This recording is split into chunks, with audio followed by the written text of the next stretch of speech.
Hello again, everyone. Truck CB Sales here with a tune-up and repair report for Raymond in Kentucky on its Galaxy DX99 V2. Raymond, got it ready to go for you, bud. Tune and alignment, voltage regulator upgrade. The receive was severely out of alignment. Transmit was off a little bit. We got it all cleaned up. Got your cold solder joint fixed. Show what you got.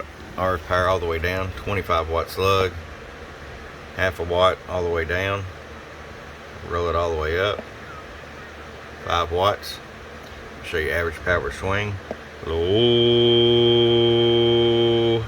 hits about 18 or 19 bird average, 50 watt slug in PEP, low, 46 PEP.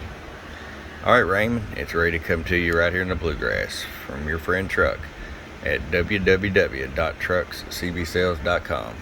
Bump bump.